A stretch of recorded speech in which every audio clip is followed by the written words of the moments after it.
लेकिन सर जैसे काफ़ी सारे स्टूडेंट्स होते हैं वो ये कहते हैं कि हमने तो बिना कोचिंग के ही यूपीएससी एग्ज़ाम निकाल लिया। मतलब वी ऑफ़न हियर दिस कि लोगों ने ऐसा क्लेम किया है। और कई बार ये होता है कि इतने स्टूडेंट्स कोचिंग लेते हैं, फिर भी इतने से लोगों का सिलेक्शन नहीं हो पाता। तो मुझे ऐसा लगता है कहीं न कहीं एक क्वेश्चन मार्क होता है कि मतलब ये क्वेश्चन मार्क किधर की तरफ लगना चाहिए एस्पिरेंट्स की तैयारी के ऊपर या जो तैयारी करवा रहे हैं कोचिंग्स उनके लिए? इसमें 2 बिंदु हैं, दोनों बिंदु नुक्ते को पॉइंट को मैं एक-एक करके जवाब दूँगा। पहला है कि कुछ लोग ऐसे हैं जो बिना कोचिंग के भी पास कर जाते हैं। ये बिल्कुल सही बात है, इस पे मैंने भी रिसर्च किया कि जो कौन लोग हैं। तो आप जो बिना कोचिंग के पास लोग कर गए तो उनका आप देखेंगे तो उनका रैंक 100 के बाद ही पाएँगे। जो भी टॉपर वगैरह का किसी न किसी टीना डाबी हो, आप पता कीजिए तो कोई संकल्प से जुड़ा हुआ है, कोई राव कहीं न कहीं किसी न किसी कोचिंग से वो जुड़ा हुआ है। कोई योजना आईएएस से जुड़ा हुआ है, तो वो किसी न किसी कोचिंग से जुड़ा है, तो वो टॉप वगैरह कर पाए। और जो लोग खुद से तैयारी करते हैं वो पास तो कर जाते हैं। तो मेरा ये कहना है कि इससे ये नहीं साबित कर होता है कि कोचिंग सहायक नहीं है। हो सकता है आप कोचिंग ये फैसला तभी आप कर सकते हैं कि वही व्यक्ति कोचिंग लेके एग्जाम दे और बिना कोचिंग के दे। तो निश्चित रूप से अगर कोचिंग लेके एग्जाम देता है तो उसका रैंक बेहतर आएगा। इसलिए कोचिंग की उपयोगिता तब आपको साबित हो जाएगी। और दूसरा सवाल जो आपका है वो ये है कि कोचिंग लोग करते हैं और उससे फायदा नहीं होता है। तो ये देखिए, अगर मैंने क्या बताया कि कोचिंग एक बस की तरह है, तो आप बस में चढ़ गए, ठीक है? तो बस में चढ़ने के बाद वो आपको मंजिल तक पहुँचा देती है। लेकिन कोई व्यक्ति उस गलत बस पकड़ ले, ठीक है?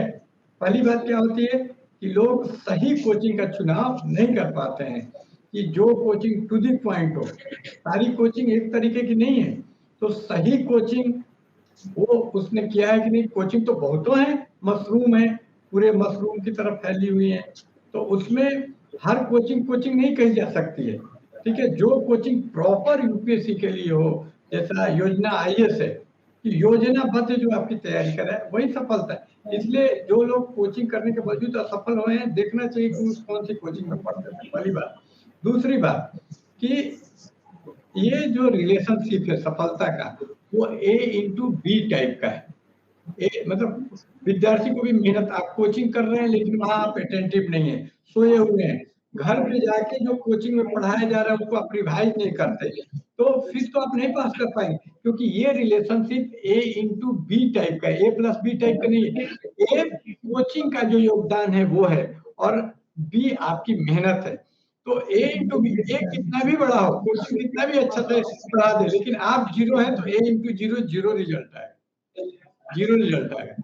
तो एक इससे इनकार किया ही नहीं जा सकता कि कोचिंग किसी जैसे कोई बोले कि कितनी भी अच्छी कोचिंग है, एक गाय को तो यूपीएससी नहीं पास कर सकता है ना? कितनी भी अच्छी कोचिंग है, तो इसी तरह कितनी भी अच्छी कोचिंग है, जो मेहनती विद्यार्थी नहीं है बिल्कुल, जो अटेंटिव नहीं है, तो उसको नहीं पास करा सकता कोई भी कोचिंग, कोई भी कोचिंग। लेकिन इससे ये साइंटिफिक एटीट्यूड नहीं देखने का कोई भी फैक्टर अगर कितना योगदान करता है किसी चीज में कोचिंग का फैक्टर, तो ये जानने के लिए बाकी फैक्टर को हमको क्या करना है, कांस्टेंट कंट्रोल मैकेनिज्म इसको बोलते हैं, इसको कंट्रोल में, यानी कि अगर कोचिंग का क्या योगदान रखना है तो दो विद्यार्थियों की तुलना कर, तो दोनों विद्यार्थी एक जैसे मेहनत के होने चाहिए, और एक को कोचिंग करवाइए एक को मत करवाइए, और दोनों का रैंक में मैं दावा करता हूँ 100% मैं गारंटी देता हूँ कि रैंक में जरूर फर्क नजर आएगा। लेकिन एक तरफ आप एक बिल्कुल ही आलसी विद्यार्थी को ले लेंगे और कोचिंग करवाएंगे और उसमें सफलता नहीं मिली, बोलेंगे कि कोचिंग का योगदान नहीं है, तो ये गलत आकलन है, ये गलत सोचने का ढंग है। किसी चीज के योगदान को तभी हम जान सकते हैं कि जब बाकी फैक्टर सही हो, जिसको पार्शियल डिफरेंशिएशन मैथमेटिक्स में कहा जाता है, कि हम बाकी पैरामीटर को कांस्टेंट कर देते हैं और जिस पैरामीटर के हिसाब से चेंज नापना है उसको वेरी करते हैं। तो आप बाकी पैरामीटर, तो हमको एक विद्यार्थी ऐसा चाहिए कि जो क्लास करे, बल्कि मैं एक कोचिंग पे जो आरोप लगाया जाता है उसकी मैं बात करता हूँ कि खुद कोचिंग पे आरोप लगाने वाले लोगों, टाइम्स ऑफ इंडिया में वो लेख छपा था, मैंने पढ़ा था कि उनका कहना था कि कोचिंग क्या करते हैं, एक फोटो विद्यार्थी को भी यूपीएससी पास करा देते हैं, वो उपाय बता देते हैं, कुछ ट्रेनिंग दे देते हैं, कुछ भी जरूरी। लेकिन ये तो प्रशंसा करनी चाहिए कि एक एवरेज विद्यार्थी को भी पास करा दे रहे हैं इतना ट्रेनिंग देके। उसको उन्होंने बुराई के रूप में बोला था कि एक एवरेज विद्यार्थी को भी पास करा देते हैं, एक एवरेज आदमी डीएम बन जाता है। तो ये तो अच्छी बात है ना, एक एवरेज आदमी को ऐसी ट्रेनिंग दे कि वो भी डीएम बन गया, ये तो प्रशंसात्मक चीज है। तो एक कोचिंग जो है, एक एवरेज भी कम से कम विद्यार्थी हो तो उसको पास करा देता है। लेकिन कोई आदमी खुद से कुछ इनिशिएटिव नहीं ले ले, जैसे एक शेर है, उसके पास शक्ति है, लेकिन उसको तो दौड़ना होगा ना, अपने आप तो शिकार मुंह में नहीं आएगा। तो ये आपको सारा कोचिंग आपको अस्त्र शस्त्र से लैस कर देता है, लेकिन आपको भी तो थोड़ा प्रयास करना पड़ेगा। और ये जो लोग नहीं कर पाते हैं, लेकिन आप देख, और तीसरी बात मैं कहना चाहूंगा, आप पता करेंगे कि कोई सिविल सर्विसेज के लिए तैयारी करने आया यूपीएससी के लिए, तो यूपीएससी नहीं कर पाए, लेकिन कम से कम बीपीएससी जरूर कर जाता है। अगर पढ़ाई की अच्छी कोचिंग है तो मैंने देखा 100% रिजल्ट होता है।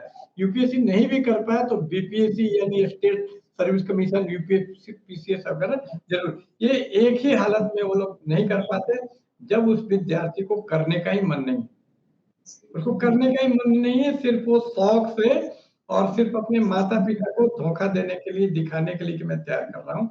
नहीं तो मेरा जो अनुभव है, मैं अपने अनुभव से बता रहा हूँ कि कोई अगर तैयारी करने आता है कोचिंग में, तो कोचिंग वाले, एक अच्छी कोचिंग वाले, यहाँ कोचिंग से मेरा तात्पर्य अच्छी कोचिंग वाले, जैसा कि योजना ये से अपना, जहाँ पर पूरा ध्यान दिया जाता है विद्यार्थियों पर, तो वो आपको जरूर सफलता मिलती है, ये मैं इसकी गारंटी दे सकता हूँ। I will also like to add something जो सर ने बोला, सर ने बिल्कुल बहुत बढ़िया तरीके से समझाया। इसी पे मैं कुछ और थोड़ा सा ऐड करना चाहता हूँ। देखो कोचिंग्स हमें क्या करता है ना, coachings coaches us or teaches us how to do smart work, है ना। Most of the students they are hard workers. UPSC don't require hard workers. हमें रिक्शा पुलर्स की जरूरत नहीं है, हमें लेबर की जरूरत नहीं है। We require someone smart worker. तो कोचिंग से एक ऐसी संस्थान है, it is an institution which teaches how to do work smartly. How to do work smartly. एक बुक है, कोई सी भी बुक आप उठा लो, बल्क की बुक 500 पेजेस की एक बुक है।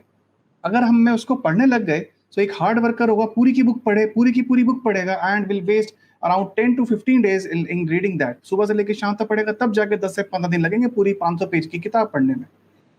वहीं पर जो कोचिंग होगा, कोचिंग आपको उसको एटलीस्ट एक तो आपको जिस्ट बता देगा उसका, secondly the coaching will tell you which of the chapters in this book are important not to be left. उन चैप्टर्स में विच आर द पेजेस जिनको पढ़ना ही पढ़ना है, अच्छे से पढ़ना है, which are the chapters, which are the pages, उसको आप स्किप कर सकते हो। विच इज द डेटा, वो कौन सा डेटा है इस बुक के अंदर जो हमें करने की जरूरत नहीं है। अभी आप उठाओ इकोनॉमिक सर्वे आप उठाकर देखो, there is lots of data. तो एक हार्ड वर्कर क्या करेगा, hard worker will try to mug up all the things there, but एक स्मार्ट वर्कर क्या करेगा, स्मार्ट वर्कर केवल ये करेगा कि जीडीपी बढ़ रहा है, घट रहा है, क्या फ्लक्चुएशन है, एक्सपोर्ट बढ़ रहा है, घट रहा है, या what is the fluctuation. Point number 1। Point number two, जैसे सर ने बोला कि इट डिपेंड्स ऑन ये जो selection, it depends on student also. Actually, the thing that is really most important while doing coaching also, मैं बात कर रहा हूँ जब हम कोचिंग साथ में कर रहे हैं, that is the revision. आज अगर मैंने एक क्लास करी और मैंने उस क्लास के अंदर मैंने पढ़ा रिवोल्ट ऑफ 1857, उस रिवोल्ट ऑफ 1857 को पढ़ने के बाद मैं घर गया, खाया पिया, सो गया, बढ़िया एकदम, अगले दिन फिर उठा, नेक्स्ट क्लास में मैंने पढ़ा क्वींस प्रोक्लेमेशन, फिर से घर गया, खाया पिया, सोया। एक हफ्ते बाद, एक महीने बाद क्या मेरे दिमाग में कुछ रहेगा, what was revolt of 1857, what was the immediate cause of it, what was Queen's proclamation, मेरे दिमाग में कुछ रहेगा? अगर रहेगा भी तो 10%, 20%, हार्डली 30%। आप कितने इंटेलिजेंट हो जाएंगे, है ना। मैंने कितने अच्छे से, एक फैकल्टी ने कितने अच्छे से मुझे पढ़ाया था, but the things will not be retained for a longer period of time। एक स्टूडेंट है दूसरा, उस स्टूडेंट ने क्या किया, आज क्लास में पढ़ा व्हाट इज रिवोल्ट ऑफ 1857, घर पर गए पूरा का पूरा रिवाइज किया, what were the economic causes, what were the political causes, what were the social religious causes, what were the immediate cause, सारे कॉजेज पढ़े, क्वींस प्रोक्लेमेशन पढ़ लिया, आज ही पढ़ लिया। एक हफ्ते के बाद में अपने नोट्स उठाए और ब्रश अप कर लिया कि अच्छा ये इकोनॉमिक कॉजेज थे, ये था। what that student is doing. There will be difference in the students. Same way, there's a difference between the academies. अब कुछ academies ऐसी होंगी कि students गए क्लास के अंदर और चलो बेटा नोट्स लिखना चालू करो, एंड कि पूरा क्लास में गए और बस नोट्स से शुरू हुए और नोट्स से खत्म, वापस घर आ गए, चाहे ऑनलाइन हो चाहे ऑफलाइन हो। ऐसी भी अकेडमीज हैं कि स्टूडेंट नोट्स खुद बना पाएगा। आप उसे समझा दो, आप उसे स्टोरी दे दो, आपने स्टोरी बता दी, वो हमेशा के लिए चीज याद रहेगी, और बाद में उसको नोट्स लिखा दिया आपने, फ्लो चार्ट में दे दिया, notes with that too in flow chart. you have decreased the time, also you have given the pinpoint things that a student requires as per the need of UPSC, है ना। Third thing, sir ने एक और बात बोली, बहुत शानदार, sir ने एक बात बोली कि अगर किसी ने अच्छे से तैयारी करी है ना, तो वो कहीं और निकालेगा, BPSC निकालेगा, कुछ निकालेगा। जब मैंने अपनी कोचिंग करी थी, जब मैंने अपनी तैयारी करी थी, when I was preparing in the years 2009, 2010, I got selected in 2011. So 2009, 2010 के टाइम में मेरी क्लास में जितने स्टूडेंट्स थे, you will not believe कि in my class there were around like 90 students. 90 student पहली बार बहुत ज़्यादा है ना, इतना नहीं होना चाहिए 90 स्टूडेंट्स, एक ऑफलाइन क्लास में इतना नहीं होना चाहिए, तो बहुत ज़्यादा था 90 students. Out of those 90 students around 70 were there just to show their parents that they are preparing for UPSC. They were from all well-to-do section, पैसे की कोई कमी नहीं है ना, अपर मिडिल क्लास और रिचर क्लास से वो लोग थे, एंड जस्ट देयर कि घर से निकलकर दिल्ली में आ गए हैं, है ना। उस टाइम पर लाइक दिल्ली एक बहुत बड़ा सेंटर था, अभी तो डिसेंट्रलाइज हो चुका है, लेकिन उस टाइम पर दिल्ली बहुत बड़ा एक सेंटर था, तो दिल्ली में आ चुके हैं, दिल्ली में आके लाइक अपनी इंडिपेंडेंस मिल गया उनको, so they were there in Delhi for to find their independence, to find, I hope you are getting what I am trying to say. And उसके बाद में एक स्मॉल ग्रुप ऑफ स्टूडेंट्स वहां पर ऐसा था, who were like, जिन्हें सुबह दोपहर शाम लाइक अर्जुन वो चिड़िया की आंख दिख रही थी, एंड दैट चिड़िया की आंख, that birds I was the like exam, UPSC का IAS एग्जाम। एंड वो 5-6 students, all of them like all are my very nice good friends. One is at present like IAS officer, secured 36 rank, and at present is in Rajasthan में है।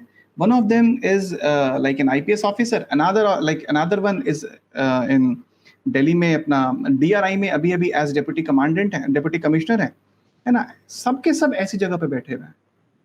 3-4 लोग कुछ ऐसे थे जिन्हें वो चिड़िया की आंख तो दिख रही थी, लेकिन वो उसके लिए उतना प्रयास नहीं कर रहे थे जितना बाकी सब लोग कर रहे थे, है ना। जो वो 5-6 लोग हम सब लोग कर रहे थे, उतना नहीं कर रहे थे, बट स्टिल उन्हें चिड़िया की आंख दिख रही थी। एंड 10 में से 8 मार्क्स मैं उनको दूंगा कि जितनी वो पढ़ाई कर रहे थे। Still those people like they are also not unemployed, either they have cleared any state public service commission exam, और कहीं पे LIC में एडमिनिस्ट्रेटिव ऑफिसर है, या किसी और विभाग में लाइक दे आर लाइक उनके नाम के आगे you will find officer, they are not unemployed. Unemployed आपको नहीं दिखेंगे वो लोग। तो ये जो तीन चीजें हैं, लाइक स्मार्ट वर्क आपको एकेडमी कराएगी, है ना। Academy coaching will be giving you that, will be telling you how to do that smart work. The revision student को करना है, है ना। और रिजल्ट क्या होगा? Result will be the selection, है ना। तो जैसे सर ने बताया A into B is equals to selection। अगर दोनों चीजें सही तरह से काम कर रही हैं, so A into B will be equals to selection, and that too with very nice ranks. Now it depends on the person's ability कि वो कैसे परफॉर्म कर पाता है। Like I'll tell you at योजना IAS, like मैं जो मेरा लास्ट बैच वो स्टार्ट हुआ था अक्टूबर नवंबर आई गेस, कोई से इस मंथ में स्टार्ट हुआ।